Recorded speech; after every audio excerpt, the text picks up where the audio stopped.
Senador, semana muito movimentada em Brasília, no país inteiro, em função da entrada em vigor amanhã do tarifaço do presidente Trump.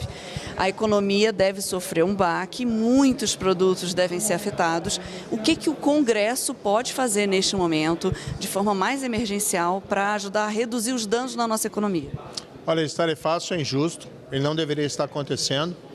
Ainda bem que houve uma grande lista de exceções. Eu até viajei no último mês pelo Paraná e tive a oportunidade de encontrar diversos produtores industriais e agricultores que produzem produtos afetados. Ainda bem que alguns saíram. Por exemplo, suco de laranja, lá no Paraná, a região noroeste é uma forte produtora. O pescado ainda não está excepcionado, é um problema. A pesca de tilápia lá no Paraná exporta muito para os Estados Unidos. A indústria de madeira aparentemente entrou nas exceções, então isso vai facilitar. Agora, o que a gente tem que buscar aqui no nosso país, cá entre nós, é distensionar, por exemplo, essa prisão domiciliar agora do ex-presidente Bolsonaro, ela é desnecessária. Ele ainda responde o processo, não foi julgado. Vamos fazer um comparativo com o caso do ex-presidente Lula. Ele só foi preso depois que foi julgado e ainda em segunda instância. E ele também era alguém que vocalizava toda hora o seu inconformismo ali em relação à atuação da justiça. Isso não é motivo suficiente para a decretação de uma preventiva ou de uma prisão domiciliar. E mais, com proibição de falar, de dar entrevista, de se pronunciar em redes sociais. Esse é um precedente perigoso, você proibir qualquer acusado, antes de ser julgado, de poder se manifestar livremente, ainda que utilize palavras fortes contra a acusação ao qual ele foi efetuada contra ele. Então a gente tem que buscar distensionar o país, principalmente nesse momento de tensão com os Estados Unidos. Não é o momento, claro, temos que ser firme na defesa da nossa soberania, mas está na hora de buscar as coisas se acalmarem.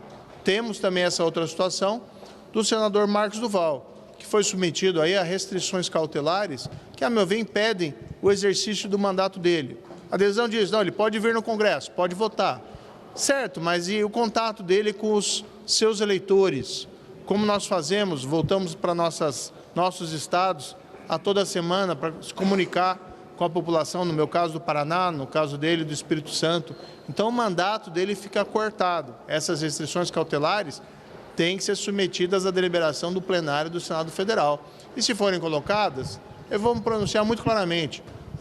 Ele ainda não foi sequer denunciado, não sabemos quais crimes que eventualmente ele teria praticado. Então essas restrições me parecem excessivas no atual momento. Isso não significa concordar com as palavras dele, que eu sei que às vezes são muito duras, mas o preço da democracia é também a liberdade de expressão, é também a gente ter divergências razoáveis aqui entre nós. E o que a gente não pode é calar, não o senador Marcos Duval, mas os seus eleitores, porque ele não está aqui por ele está aqui representando os milhões de eleitores lá do Espírito Santo que o escolheram colocar no Senado.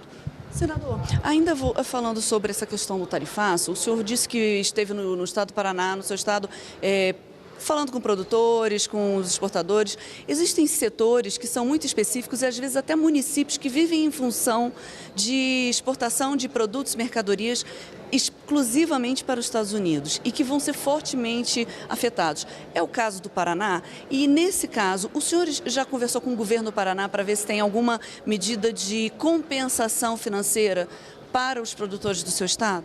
Alguns governos e o próprio governo federal têm discutido aí um financiamento, como foi na época da pandemia de paralisação de atividades, para compensar essa perda de mercado de exportação. Mas, no fundo, o grande problema aqui não é tanto esse tarifaço, entendeu? O grande problema é a gente cada vez mais se afastar das democracias ocidentais por razões aqui políticas. Tudo bem, as tarifas não se justificam, mas por razões políticas nós estamos cada vez mais nos afastando.